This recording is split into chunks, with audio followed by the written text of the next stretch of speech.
Hello, everyone, and welcome to the very first video episode of Malaysians on the Move. Today, I'm thrilled to kick things off with a truly remarkable guest. She's a medical doctor, a dedicated mom of 2 young children, and now adding another feather to her cap, a newly published author of a children's book titled Malaysia in You. We've got so much to dive into, Ayne. Welcome and thank you for being here. My pleasure. Thank you for having me, Yoshnee. So, Ayne, why don't we go a little bit back to your humble beginnings that began in Petaling Jaya, Selangor, Yes. Malaysia, Yeah. and share a little bit about your growing up days and your hobbies, interests, schooling life, anything you see fit. Okay.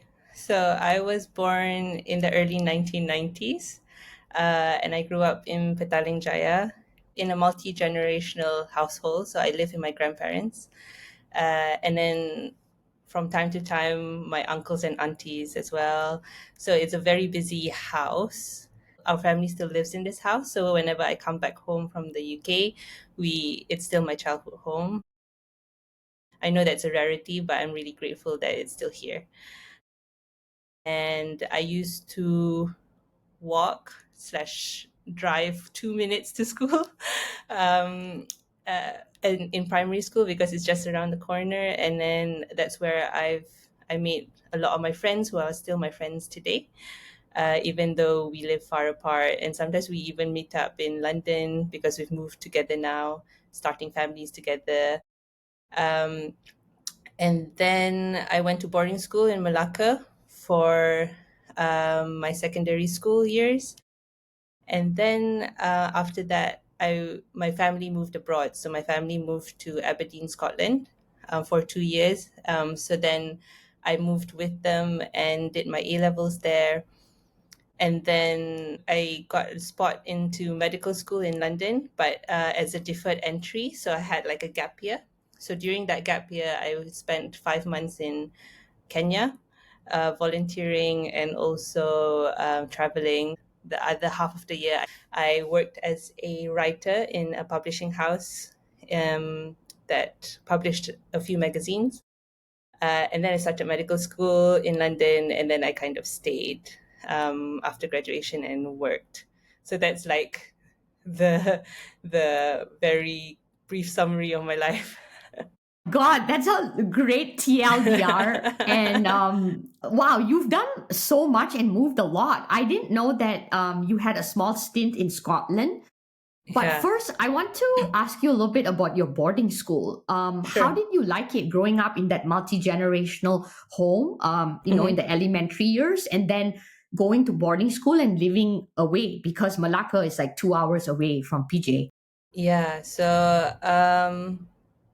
I think I should preface that I am the first daughter, first granddaughter, like first grandchild.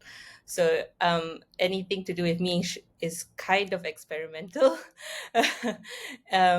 So when I got a spot in boarding school in Malacca, it was very hard because growing up I was always surrounded by family. And Yes. especially the day before was to start in Malacca, my mother gave birth to my brother. So I remember, uh, Oh, I remember sleeping in the hospital room with my new baby brother, and then I was like, "Why am I going 2 hours away? Like, I want yeah. to be home with like the new addition of my family." So I remember like getting into the car, like crying and not wanting to leave home. But after a transition period of probably 6 months, it took me a while to like adapt to the new environment. It was a very good experience. The boarding school was small, so there's only like 60 of us in a year, 300 in the whole school at any one time, and we kind of know each other really well, and that bond has kind of persevered through time and distance. You can't really replicate that experience like going through your formative years together in like a very isolated place in the middle of Malacca, going through the hormones, the body changes, the breakups, the everything under the sun together, and like just lose all that. Um, so yeah, they are my friends till today. Got it. And it was a co-ed boarding school or all girls? Yeah. It's College Yayasan Saat Melaka. Yeah, it's a co-ed school. So there's only like 20 girls in a year and then 30 guys. I So see. it's very small. And then when you moved to Scotland with your family for A levels, how was Mhm. that transition for you? So I was really excited. I really wanted to study abroad, and UK was the place because my parents went there. We went there for holidays sometimes, so I couldn't wait to like start a new adventure. They actually moved before my SPM. So and then I had to do my SPM kind of alone in Malaysia, and then I couldn't wait for my last paper, and then I could fly off to join them. Um, and Aberdeen, Scotland, is really high up north. It's really cold in the winter, so that bit needed adapting. But I did my A levels down south in England, so I had to live on my own again in a town called Brighton, which is south of London. And there I lived with like a local family. So this family, they were paid to host an international student. So my host mom was really nice, and then got to go to college and do A levels. Yeah, it was a good experience. Yeah, and in general, you found schooling and studying and stuff to come naturally for you? I'm a bookworm. I started reading at 3. My mom said, I don't know, I can't remember. So, and since then I couldn't stop reading. So, in that sense, you don't really need to push me to study. I really like learning. I really like reading. So, that came somewhat naturally to me. Yeah. Yeah, that's awesome. How did you decide to do volunteering in Kenya? I know you had the gap year, so you had some time to kill. So, it it wasn't something that was a norm growing up in Malaysia, but because I did my A levels in England, there I heard of some companies that allowed people on their gap years to go abroad and volunteer and also seek experiences. So in that sense, I just had to decide where, and then I've never been to Africa as a continent. So I thought that that would be a good and again a good adventure. I don't know how I convinced my parents to agree to it, but basically I flew by myself to Nairobi, Kenya. And then I met up with a group of other British people who were doing their gap years as well. And then I stayed with a local Kenyan family, and then we would go to schools and then teach, and then also volunteer in orphanages. But at the same time, we travel around the country. So we went on the safari, we went to the coast, and just explored the region really. Yeah, the safaris in Kenya and other countries in Africa are definitely on my bucket list. So, okay, then came medical school, and Mhm. you've always known you wanted to be a doctor, or how did Oh that come no. about? Okay. I really liked learning, and I thought, what could be the hardest thing to learn? I think that was my understanding or the reasoning behind my decision. But also, I really like the element of service in medicine, so I kind of stuck with that, and I went to medical school in London. So university life is actually really really nice. You have summer breaks, you have like you don't really need to go to class or lectures if they're online.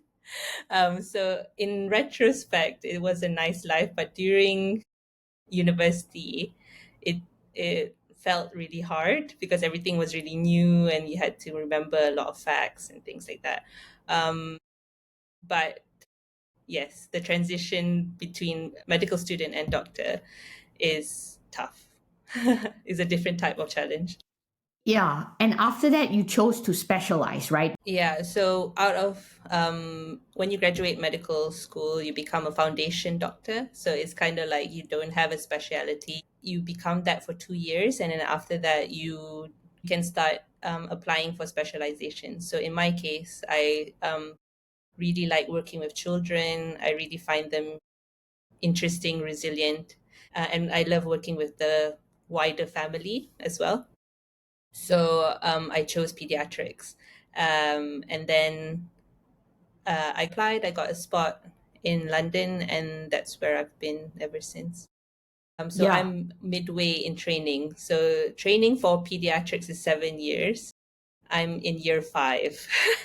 Wow. Okay. Okay. And so after you completed medical school and when you were going through the housemanship or I guess the training as a doctor, did you consider going back to Malaysia? So at the time, when I graduated, there were a few of my colleagues who went back and started their medical journey in Malaysia. But there was always like a gap of 6 months to a year before getting a job. So I thought that instead of waiting 6 months to a year, I could start Right um, away. right away. Yeah. And in the UK, there's a straightforward path to go into foundation year training. So it was like the path with least resistance at the time. Very well said. Yeah, I understand. Yeah, because I know from a few friends in Malaysia to specialize is very difficult.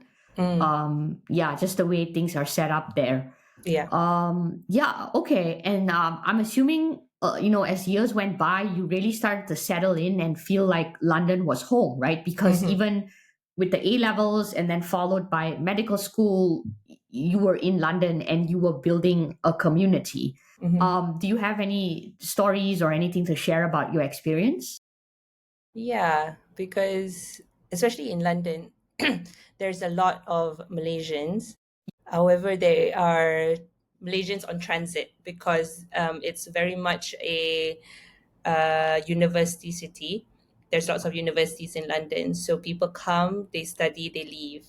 Um, and because medical school is double the length of normal degrees, um, you kind of find yourself saying goodbye a lot to your friends.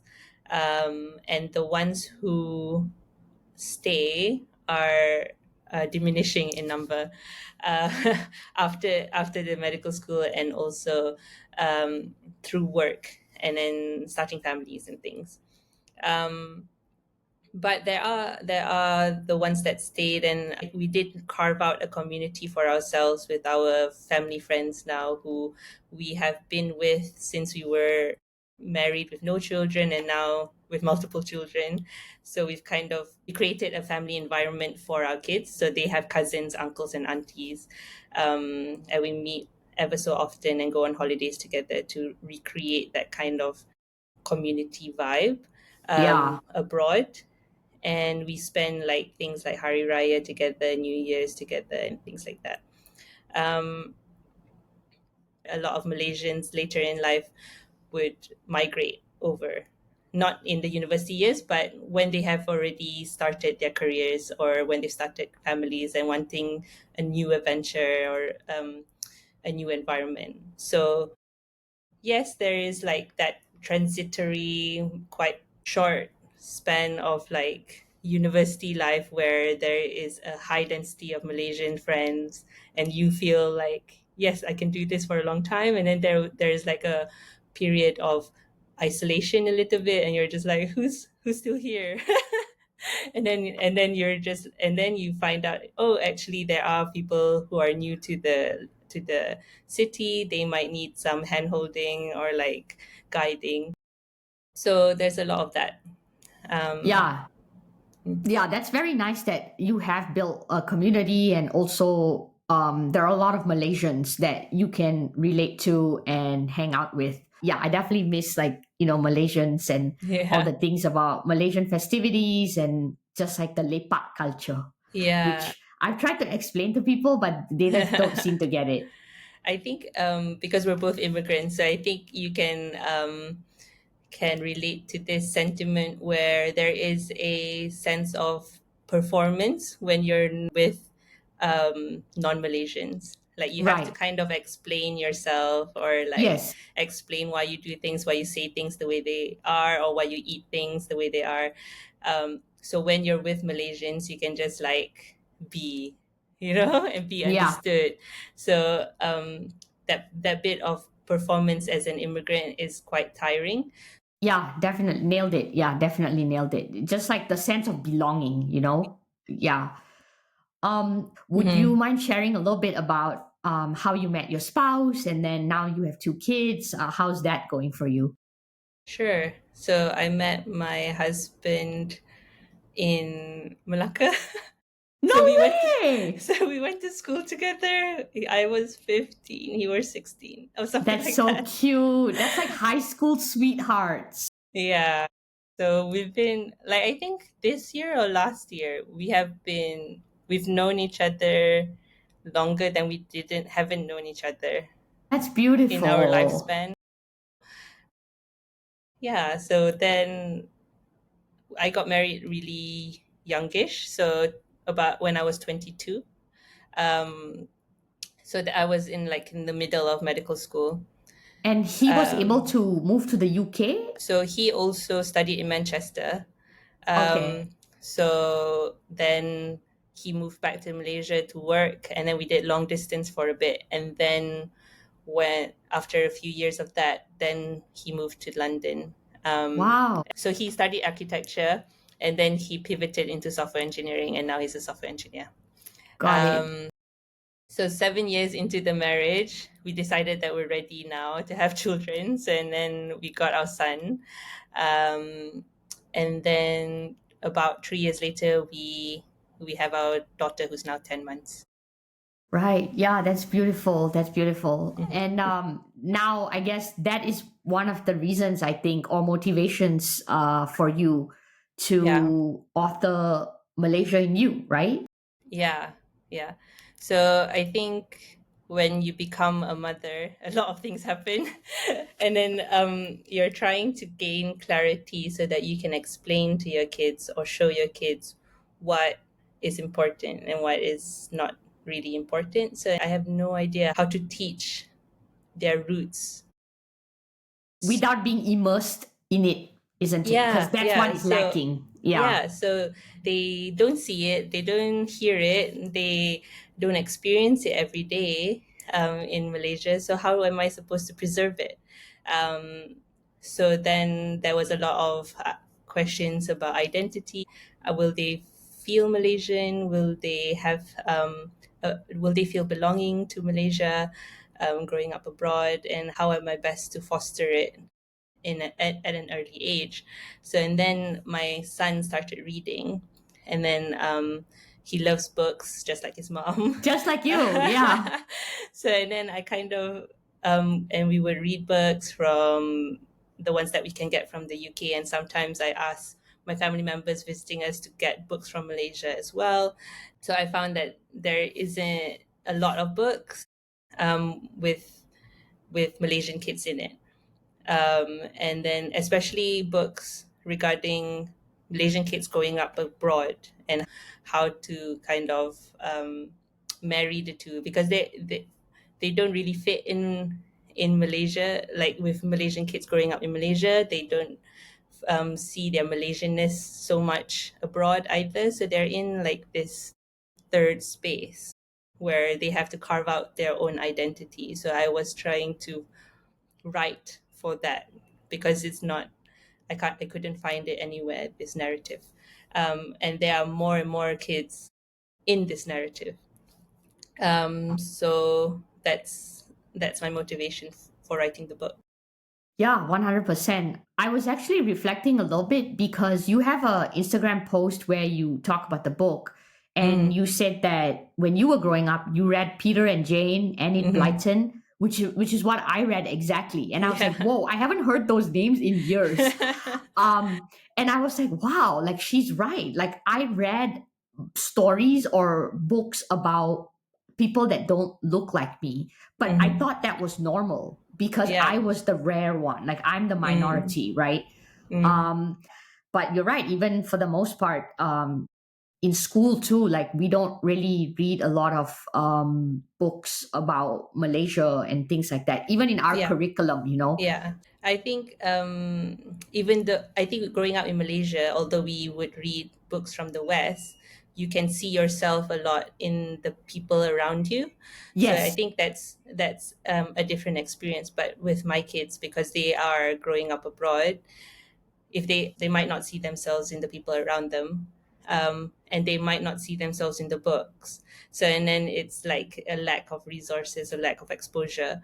So I'm just trying to like expose them as much as possible, but also saying that their existence matter, like their story matters so much so that I've written about it. It's in a book, so it must matter. So hopefully, this will be the start of more books by more people about this kind of um, niche. Yeah.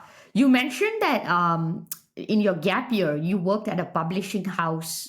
And so there must have been a part of you that always wanted to be a writer because also you said it yourself that you're such a bookworm. So you were Mm, really into that world.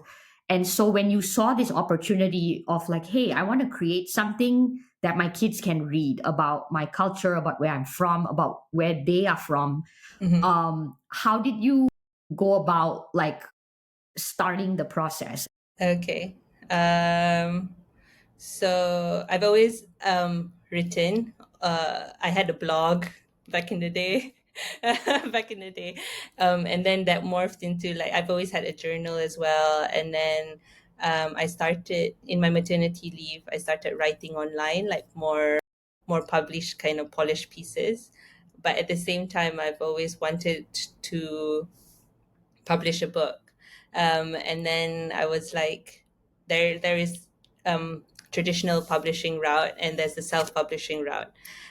So I was like, probably let's try the self-publishing route because then I can have more control over the design, the quality, and the distribution. So and also the story because I wanted it to be like unapologetically Malaysian. I don't want any edits or anything like that. So I went through the self publishing route and I had some guidance from people who have done it before. But honestly, it's like a whole experiment. I just want Malaysian kids abroad and Malaysian kids in Malaysia to see themselves in the book. Um, and then know that their stories matter really. I don't really have any expectations for the book, but I'm hopeful that it will reach families and then parents and children can connect in a deeper level and have and open more conversations about heritage and belonging and identity. Um, Yeah, such great themes, honestly. Yeah.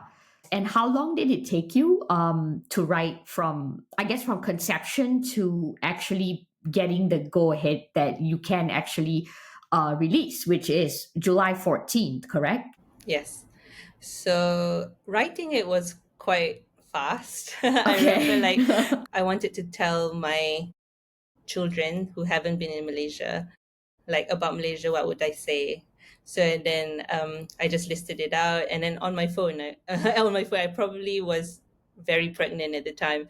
I was just like writing poems on my phone, and then I scoured the internet for an illustrator to work with. And I found this illustrator. His name is Garin Adi. He's an Indonesian who lives in Indonesia. So he kind of knows the Malaysian culture because there are some similarities. Um, and I really liked his style. So, and then I contacted him and then I storyboarded the pages and then asked and put some reference images about what I want and what the feel is like.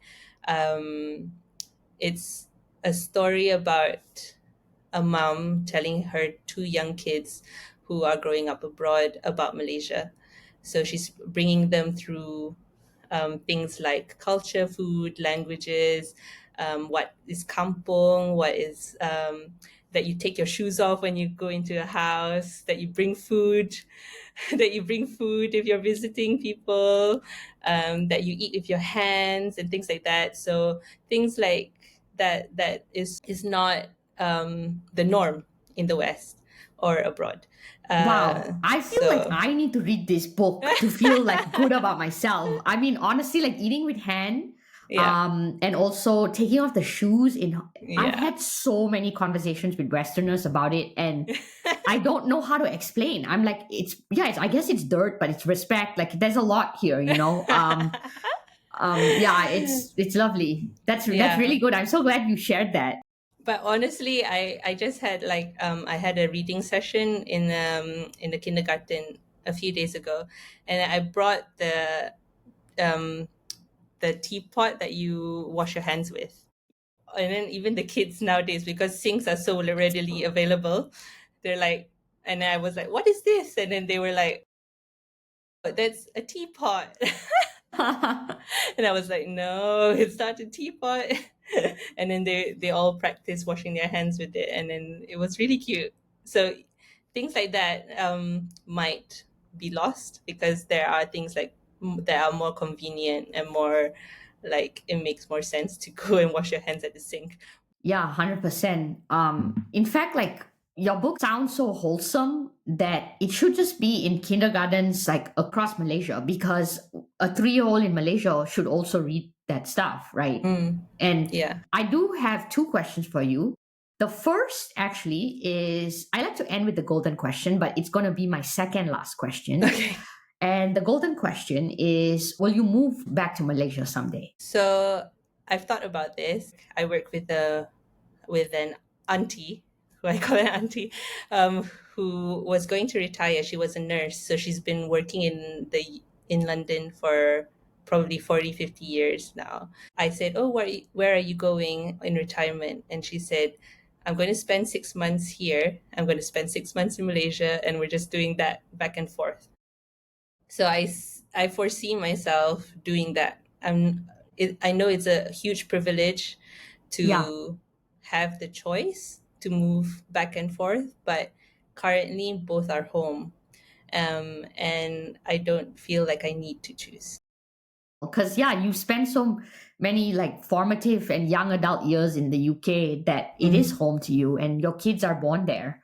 yeah. Yeah, so my last question, I actually wanted to ask if you had any advice to give to our listeners, anybody that is a parent and has children growing up in a different country from where they're from. So I've spoken to immigrant kids who have grown up. So some of my friends are immigrant kids, and I keep on asking them like, how do you maintain your heritage? How do you maintain your beliefs? So my friend Ollie, whose background is Malaysian Chinese, grew up in UK, and then he said that you need to trust your children to carve out their own journey of belonging and identity. Obviously, as parents, seeing your children grow up in an environment that is foreign to you is so scary because you have no control. You try and you can try holding on to them close and feeding them things like Malaysian things and uh, religious things or whatever, but you have no control over whether they would adopt it for themselves. Well said. They might choose otherwise, and that scares parents because um you there's not only a generational divide between you and your kids, there's also a cultural divide. And I think acknowledging that fear, you can gain clarity when you're parenting your child, because um, you're you might do things out of fear, and then you can say to your child, actually, I'm really scared that um, you would part from me, that's why I reacted like this, as opposed to, no, you can't do that, because it's not right, kind of thing. So by acknowledging our fears and our kind of anxiety to our children, maybe we can bridge that gap. Yeah. Wow, that was really thoughtful and deep response, and it's very real what you said. Yeah, so thanks for sharing that. And before I let you go, I wanted to have you plug in your book, your social media, Yeah. anything you want to say. Okay. So this is the book. It's Malaysia in You. Um, and it's coming out on the 14th of July 2025. It's out for pre-orders. So if you want to copy, just go onto my website www.aynezarof.com or my Instagram at Ayne Zarof. And you can secure your order before it's gone. We're shipping to the UK, Europe, and Malaysia, but we're working on Australia and the US. So awesome! Huge congratulations, Ayn, and I hope there will be more to come. Maybe from you in a few years, another I hope one. from other people. It's a lot of work. Yeah, easy for So- me to say, to put it on somebody else. So anyone out there who wants to write for Malaysian diaspora, please write Yeah. more books. Yeah, thank you so much once again, Ayn. Like, you make all Malaysians proud. Oh, thanks. Trying. Bye. Bye.